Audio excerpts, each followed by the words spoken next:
Um, I watched the trailer of Christmas Karma, and the first thing that came to my mind was that did it come from you watching Christmas movies and thinking that I don't see someone looking like me or my brother or.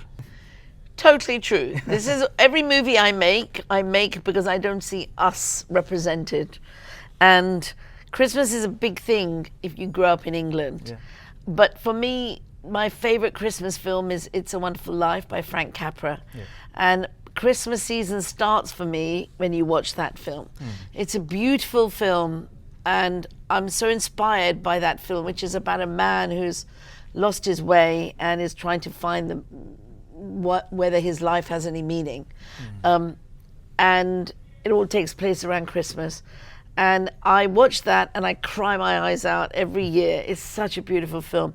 And a few years back, I felt like I want to make a film like that makes me feel like that every Christmas and makes me really value what life is.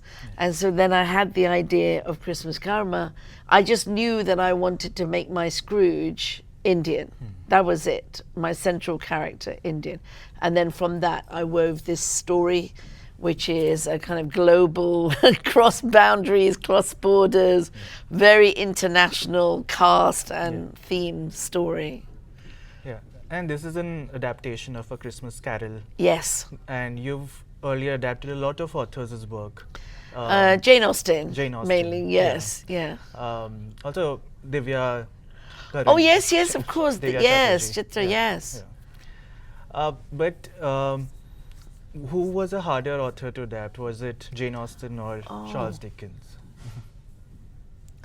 You know, both of them were equally good to adapt because they have such strong points of view. When you come to adapt a book into a screenplay, you know, you have to really respect what the author is trying to say. What is the main purpose of the book? What is the author's main reason that he or she wants you to take away? Once you have that, then you can start looking at the different scenes and the characters and start making them come into your world. You can never force it. Like, I wanted to make sure that I ended up making a film that Charles Dickens would like. And same with Bride and Prejudice. I wanted to make a film that I thought Jane Austen would like, you know. And so you always have to honor the original work, I think. But with Christmas Karma, Charles Dickens, I read, he was a manic depressive, and he wrote A Christmas Carol when he was having a particularly bad depressive time. And through his depression, he was writing this story in a way of trying to search what is good about mankind. Is there any hope for mankind? And that, I think, is the beauty of his story, and that's why it lasts for so many years, because we are all still asking those questions, you know? Yeah, and from what I saw in the trailer and what the Ghost of Christmas Past tells him, that he's a refugee himself. He came came from Uganda. 1972, Idi Amin. So Indians were taken from India, the turn of the century, to Uganda to build railways, and then many settled. And then in 1972, Idi Amin got very angry with the British and decided to expel all the Asians. And that was his way of having a go at the British.